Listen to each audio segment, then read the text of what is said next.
নমস্কার বন্ধুরা, ভতেশ্বর study centre চ্যানেলে তোমাদের প্রত্যেককে স্বাগতম। তোমাদের জন্য দারুণ সুখবর, কোল ইন্ডিয়ার তরফ থেকে নতুন নিয়োগ বিজ্ঞপ্তি জারি হয়েছে। কোল ইন্ডিয়া রিক্রুটমেন্ট 2026-এ যেখানে গ্রেড ডি গ্রেড সি পোস্টে নিয়োগ করা হচ্ছে। এখানে অল ইন্ডিয়া ফ্রেশার্স ক্যান্ডিডেট আবেদন করতে পারবে। সম্পূর্ণ তথ্য এই ভিডিওর মাধ্যমে তুলে ধরবো। ভিডিওটা প্রত্যেকের জন্য খুব ইম্পর্টেন্ট। তোমরা অবশ্যই কমেন্টে জানাবে যে কোন রাজ্য থেকে এই ভিডিওটা দেখছো। যে রাজ্য থেকে এই ভিডিওটা দেখো তোমরা অবশ্যই প্রত্যেকে কমেন্টে জানাবে। এবং এখানে যে কোনো রাজ্য থেকে আবেদন করতে পারবে, অল স্টেটের ক্যান্ডিডেট অ্যাপ্লাই করতে পারে। ঠিক আছে, তো চলো। তো দেখতে পাচ্ছ আমি পিডিএফটা ওপেন করে নিয়েছি। তো তোমাদের আবেদন শুরু হয়েছে 9ই এপ্রিল থেকে। দেখতেই পাচ্ছ 9ই এপ্রিল থেকে 1 মে পর্যন্ত তোমরা আবেদন করতে পারবে। আবেদনের মাধ্যম হচ্ছে অনলাইন মাধ্যমে তোমাদের আবেদন নেওয়া হচ্ছে এবং এখানে সিলেকশনের জন্য তোমাদের একটি সিবিটি এক্সাম কিন্তু কন্ডাক্ট হবে। ওকে, তো দেখতে পাচ্ছ আমি একদম অফিসিয়াল ওয়েবসাইটে ভিজিট করেছি, এনসিএল, তো কোল ইন্ডিয়ার অধীনস্থ সংস্থা। তো এখানে তোমাদের কেরিয়ার অপশানে যাবে, এই যে কেরিয়ার অপশানে দেখতে পাচ্ছ, এবং এখান থেকে রিক্রুটমেন্ট সেকশনে গিয়ে ক্লিক করবে। রিক্রুটমেন্ট সেকশনে যখনই তোমরা ক্লিক করবে, এখান থেকে স্ক্রল করে নিচের দিকে নামার পরেই তোমরা এখানে দেখতে পাবে যে এই যে দ্বিতীয় যেটা নোটিফিকেশানটা রয়েছে সেখানে গিয়ে তোমরা জাস্ট একটু ক্লিক করবে। ক্লিক করার পরে এইখানে দেখো তোমাদের যখনই ক্লিক করবে এখানে অ্যাপ্লাই অনলাইন ক্লিক হেয়ার, এই অপশানে তোমাদের ক্লিক করতে হবে এবং এখানে ইয়েস করতে হবে। ইয়েস করার পরে তোমাদের দেখো তোমরা চাইলে নোটিফিকেশানটি ডাউনলোড করে একবার চেক করে নিতে পারো।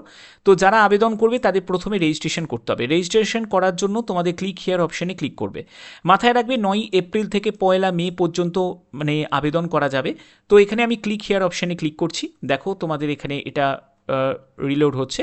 তো এখানে দেখো তোমাদের যে অপশানটা তোমাদের এখানে শো হবে, যে প্রথমে হচ্ছে পোস্ট। যে পোস্টের জন্য তুমি আবেদন করবে সেটা হলো তুমি গ্রেড সি বা গ্রেড ডি যে পোস্টগুলো রয়েছে সেখান থেকে তোমরা চুজ করতে পারো। তো যেমন আমি যে কোনো একটি পোস্ট আমি এখান থেকে সিলেক্ট করে নিচ্ছি। তো এখানে আমি এই HEMM টেকনিশিয়ান, তো এই অপারেটর, এই পোস্টটা আমি সিলেক্ট করলাম। দেখো এই পাশাপাশি পোস্ট কোডটাও চলে এলো এবং এখানে ক্যান্ডিডেট অর্থাৎ তোমার ফুল নেমটা এখানে আসবে। তারপরে হচ্ছে তোমার মোবাইল নাম্বারটা, তারপরে মোবাইল নাম্বারটাকে আবার রিএন্টার করবে। ইমেল আইডি দেবে, ইমেল আইডিটাকে আবার রিএন্টার করবে। এরপরে জেনারেট ওটিপি অপশানে ক্লিক করবে। তোমার ফোনেতে একটি ওটিপি আসবে। আই এগ্রি অপশানে ক্লিক করবে, আই এগ্রি অপশানে ক্লিক করবে এবং এরকম একটি ক্যাপচা কোড এখানে বসিয়ে দিয়ে রিভেরিফাই করবে। এগুলো করার পরে তোমাদের কি করতে হবে, তোমাদের লগ ইন করতে হবে। ঠিক আছে, এরপরে তোমাকে লগ ইন করতে হবে কারণ তুমি ইউজার আইডি পাসওয়ার্ড পেয়ে যাবে। তারপরে তোমাদের এইরকম ক্যাপচা বসিয়ে তোমাদের লগ ইন করে বাদবাকি ফর্মটা ফিল আপ করতে হবে। তোমাদের এখানে ট্রেনি লেভেলে যে পোস্টগুলো রয়েছে, তারপরে তোমাদের এখানে দেখো তোমাদের বিভিন্ন তোমাদের গ্রেড সি লেভেলের পোস্ট রয়েছে, গ্রেড সি লেভেলের পোস্ট রয়েছে, গ্রেড ডি লেভেলের পোস্ট রয়েছে এবং কোন পোস্টের জন্য কত কি ভ্যাকেন্সি রয়েছে সেগুলোর ব্যাপারটাও কিন্তু ক্লিয়ার করা রয়েছে। ওকে, তারপরে দেখো অপারেটর লেভেলের পোস্ট রয়েছে। কোয়ালিফিকেশানে যদি যেতে হয়, দেখো তোমাদের এই যে অপারেটর, এই যে ট্রেনি যে লেভেলের পোস্টগুলো রয়েছে সেখানে মাধ্যমিক পাস যোগ্যতা প্রয়োজন এবং তোমাদের LMB, তোমাদের HMVর যে সার্টিফিকেট সেটা তোমাদের থাকতে হবে।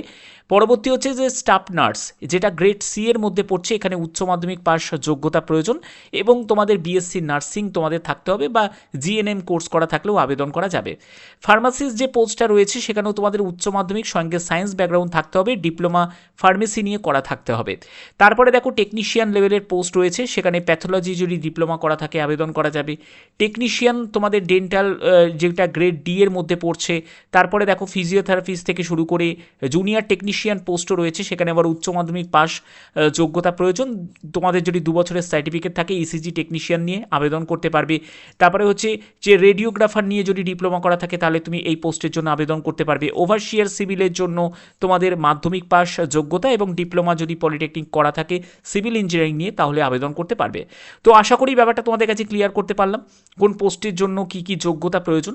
এবার চলে আসছি যে তোমাদের এখানে প্রথমে জয়নিংয়ে আগে তোমাদের একটা ট্রেনিং পিরিয়ড থাকবে এবং এখানে এজ লিমিটের ব্যাপারটা বলে দিই যে 18 বছর ন্যূনতম বয়স 1/5/2026 হিসাবে এবং 30 বছর হচ্ছে সর্বোচ্চ বয়স। ঠিক আছে, এবং এখানে EWS তাদের তো কোনো রিল্যাক্সেশন থাকে না, তবে SC STদের 5 বছর, OBCদের বয়সে 3 বছর রিল্যাক্সেশন পেয়ে যাবে। এছাড়া যারা ফিজিক্যাল হ্যান্ডিক্যাপ তোমরাও কিন্তু এখানে আবেদন করতে পারবে। পরবর্তী চলে যাচ্ছি যে এখানে দেখো তোমাদের application fees, UR candidate OBC ইডাব্লিউএসদের 1000 টাকা হচ্ছে আবেদন মূল্য, সঙ্গে 180 টাকা, তো টোটাল হচ্ছে 1180।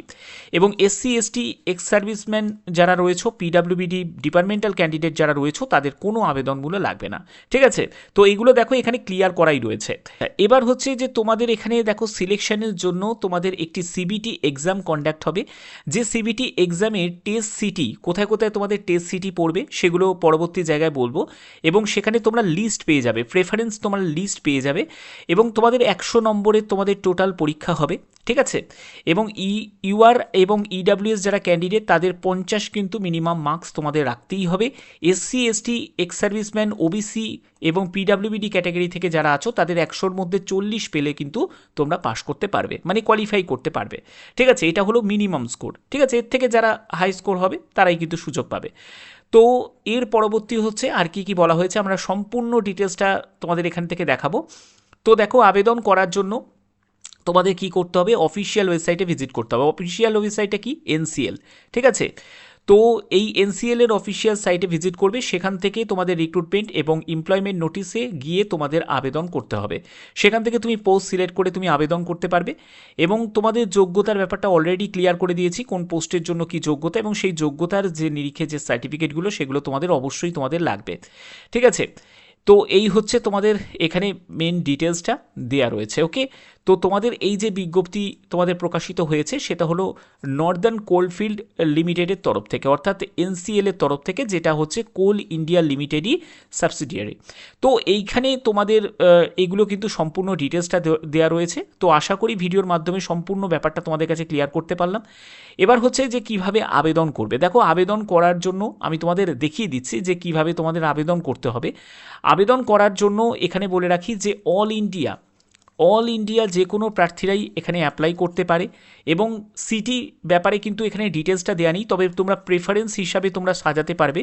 সেখানে আশা করি তোমরা কলকাতাতেও অপশান হয়তো তোমরা পেতে পারো। ঠিক আছে, যখনই তোমরা ফর্ম ফিল আপ করবে তখনই ব্যাপারটা কিন্তু পরিষ্কার থাকবে যে তোমাদের কলকাতা তুমি অপশানে পাচ্ছ কি পাচ্ছ না। ঠিক আছে, তো এখানে যেহেতু তোমাদের সিটি লিস্টের তোমরা প্রেফারেন্স হিসাবে সাজাতে পারো, তো সেক্ষেত্রে তোমাদের হয়তো তোমরা কলকাতা বা তোমরা যারা আসাম থেকে বা ত্রিপুরা থেকে তোমরা তোমাদের মতো করে কিন্তু তোমরা তোমাদের এক্সাম সিটি তোমরা চুজ করতে পারো। ঠিক আছে, তো দেখো, তোমরা যারা যারা আবেদন করবে তারা অবশ্যই কিন্তু ভ্যালিড ইমেল আইডি এবং মোবাইল নাম্বারটা তোমাদের প্রয়োজন আছে, এবং পাসপোর্ট সাইজের ছবি লাগবে, সেটা যেন 3 সপ্তাহের বেশি পুরনো যেন না হয়, এবং সিগনেচার। এই যে তিনটে যেটা বললাম সেই তিনটে কিন্তু জিনিস তোমাদের মাথায় রাখতে হবে আবেদন করতে গেলে। ঠিক আছে, বাদবাকি আবেদন নিয়ে যদি তোমরা কমপ্লিট ভিডিও চাও তাহলে অবশ্যই তোমরা কিন্তু কমেন্টে আমাকে জানাবে যে স্যার কমপ্লিট একটা ভিডিও করুন কিভাবে আমরা ফর্ম ফিল আপ করবো। তো আশা করি ভিডিওর মাধ্যমে প্রত্যেকটি তথ্য তোমাদের কাছে A to Z তুলে ধরতে পারলাম। যদি ভিডিওটা ভালো লাগে অতি অবশ্যই তোমাদের কি করতে হবে, চ্যানেলটিকে সাবস্ক্রাইব করে রাখতে হবে, বেল আইকনটাকে অল করে রাখতে হবে, এবং ভিডিওটাতে এখনই একটি লাইক করে দিতে হবে। তো এখনের মতো এটুকুই, টাটা।